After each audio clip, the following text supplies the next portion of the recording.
Oh my god, what happened to your face? I'm sorry, that was rude. The Tom Cruise-shaped entity said when he saw my stitches. I wasn't expecting you to look like you just came out of a slap fight with Freddy Krueger.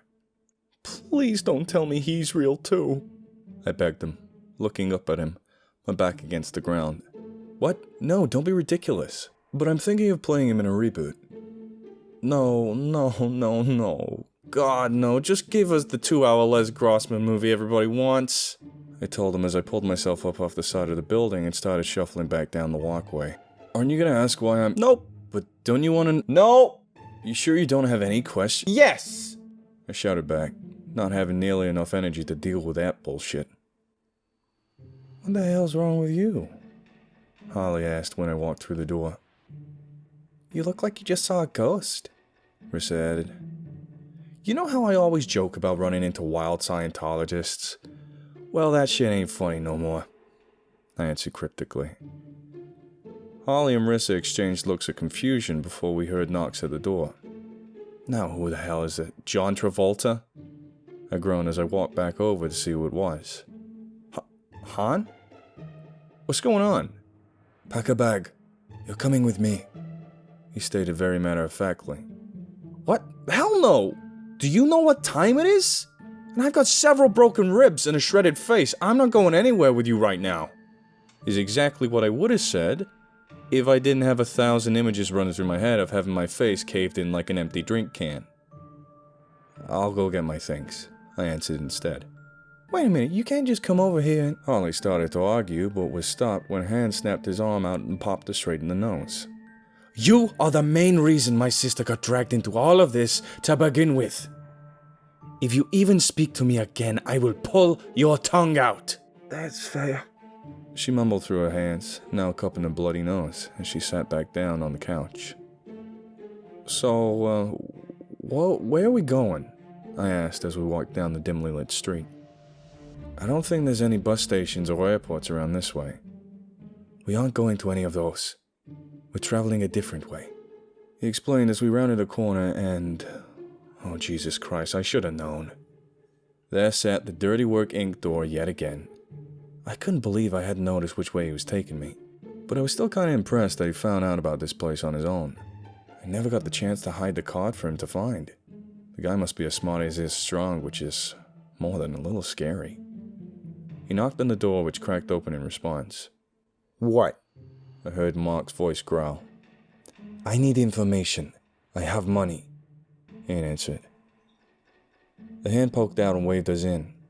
I honestly had no desire to go inside, but I wasn't about to argue with Han about anything that night. You remember the episode of Ed, Edd and Eddy where Ed had a rock in his shoe and was so cranky he ate an entire jungle gym? Well, that's the vibe Han was putting off. No thank you. What do you want? Mark asked again. I need to know where this man is, and where to find the place, he said, showing Mark a piece of paper with some writing on it. Take it to Chris in the back, he handles this kind of stuff. He rounded the corner to find the guy with the green sweater, a short, stocky man with a nasty look on his face. He looks like he wants to fight me, I said to Mark as we got closer.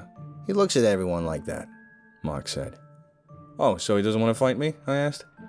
Nah, he probably does, so don't make any sudden moves, Han answered, causing me to shuffle over to Han Lau just to be safe. What the fuck do these two clowns want? Chris asked, the scowl on his face growing even more rigid and sharp as he adjusted his derby. Han showed him the piece of paper and explained again. $500 per question, Chris demanded. So Han reached into his pocket, pulled out a roll of hundreds, and tossed it on the desk between them. Looks about right, he said as he thumbed through the money before scribbling something down on Han's paper before handing back to them. Best of luck to you, he added as he placed the sheet in his hand. Holy shit, this place again?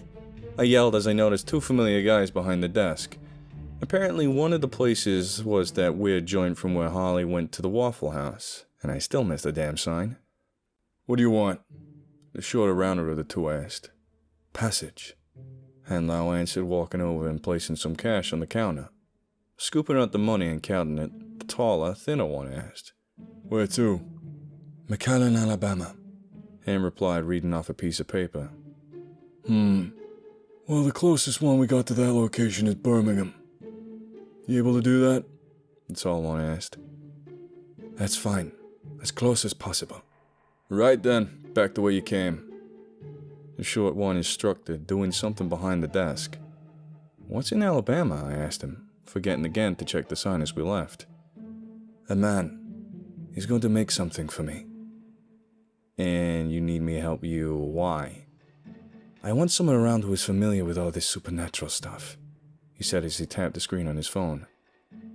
Our transportation should be here soon. I don't think you understand. I'm kind of new to this whole deal myself, I corrected. Well, you're the best I've got, so deal with it. By the time we arrived at our destination, some rickety house on some dirt road, it was almost noon. As the driver pulled up, I noticed an older-looking guy welding on something that looked like a mess of old rebar. Once he noticed us, he picked up what seemed to be a rock and chucked it over the house. We both got out, grabbed our bags, and walked over to the rock-throwing welder. He'll be around in a second, he told us. Looking over his shoulder, I could start to make out what he was welding together as the shapes of people became apparent. Hey, are they doing it? Dagger style, he said with a big grin running across his face. Alright then, I sighed, running my hand through my hair and scratching my head in bewilderment. Hey there! Another man called out as he strolled around the side of the house. You make it here okay? Yeah, shaking our hands. Sweet Pete, you're a big son bitch, he said when he saw a hand up close. Anyway, my name's Festus. Feel free to call me Hip. So, you got yourself a reptile problem, huh? He said after a brief conversation on why we were there. Yes, sir. It killed my sister. Ham replied sternly. And you, son? You said you're sure the thing ticked. You're positive. The man asked me. Yeah, I'm definitely sure about that. Well then, you got yourselves a Thalassios Dracos, some of Poseidon's nastier work. Unfortunately, anything with Olympian mojo behind it ain't easy to get rid of. What about this orichalcum stuff? I asked, showing him the knife the captain gave me earlier. Oh, orichalcum. Well, there'd be one way to go about it, but you need a lot more of it just to get an infused weapon like that for a creature made by the offspring of a titan. And that stuff ain't easy to get. You're just gonna have to trust old Hip to get the job done. He reassured us. Also, I don't think you're supposed to have that, he added, causing me to shove it back down into my pocket. I heard the sizzle of the welder as the other guy started working on the, thing again. Oh, that's just Tony. He helps me out. Well, he usually just gets in the way, but he welds pretty good, so I keep him around. As soon as he finished speaking, we heard a huge explosion from the other side of the house right before a fireball rose over the roof. Oh, horse shit, what now? Ed barked as he took off towards the blast. Me and Han both stopped short of where he did. What the hell? We both asked together as we watched the chaos unfold. On the other side of the house was this gigantic wall of old shopping containers that were filled with what looked like shop equipment and tools. But the real crazy part was there was hundreds of knee-high metal tripods scurrying around all over the place, moving things around like trying desperately to put out the fire. One caught my attention particularly.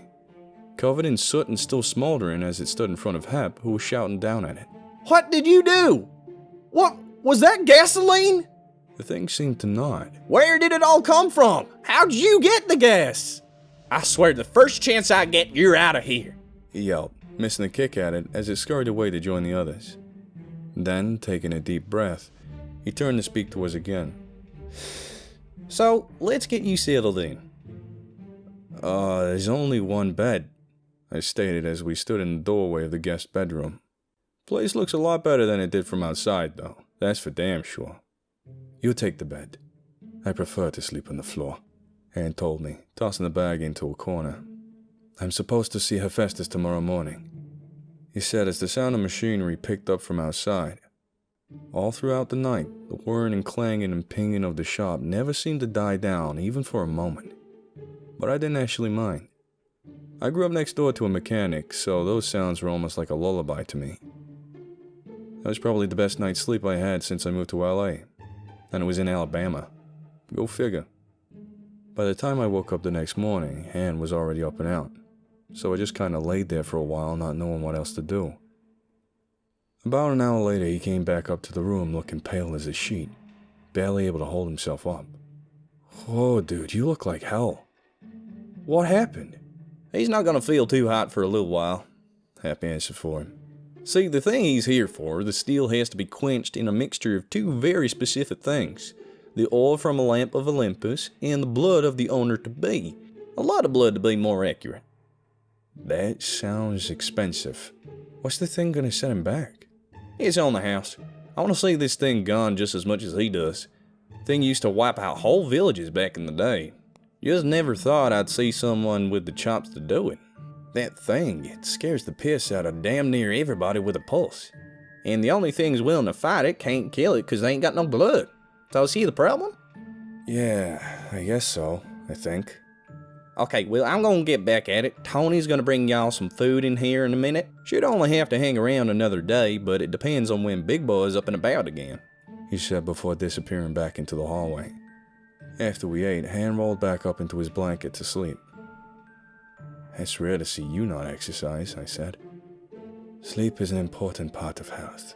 Knowing when to work and when to rest maintains balance and healing for the body. Just like it is important for your health to know when to talk and when not to. Make a strong case, I mumbled, walking out of the room to let him sleep. Hey, you look strong! The Tony guy from before shouted at me as I walked out the front door. Come here a second. What is it? I asked, creeping up next to him and his stick figures. Well, I'm gonna need his legs down, and you take his tallywhacker and bend it up to fits in her cooter. What the hell did you just say to me? Were those even words? I asked, awestruck at how far English could be stretched before breaking. Take his pecker and bend it until it fits between her legs and holds him in place, he instructed, pointing at the thing. I think I preferred not understanding him. I know this isn't illegal, but it sure as hell sounds like it is.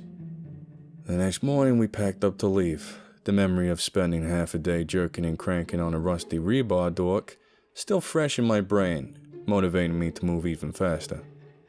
As we walked out the front porch, we were met by Hep, standing there waiting for us. Oh, there y'all are. Here you go, big fella. This ought to do the trick, he said before snapping his fingers, signaling a troop of tripod things to march around the house carrying a large case on top of them. A few moments later, one with visible charring on it came bolting around after the rest of them, bouncing back and forth off a few random obstacles along the way before joining the group. I swear, you give just a little extra sentience to one. Hey, one of y'all want to take him with you? Both of us shook our heads, the image of a gigantic fireball still vivid in both our minds. So he shrugged and made his way back around the house. Not long after, we saw the dust being kicked up by our ride as the vehicle arrived. Good thing we got an SUV. The case was as tall as I was. Where the hell have you been? Holly and Rissa both shrieked as we walked through the door to the apartment. Oh no, they've teamed up. I don't really know. Han drove me out in the... Oh, the sign! I forgot to look at the sign again! What? They both asked. Nothing, I lied. That's gonna drive me crazy now, I thought. Howie and Huck came by. He wants to see us. Sounds serious. He said, come see me at the Count's Manor as soon as possible. It's time to bring an end to all of this. Oh boy, here we go. Bangarang.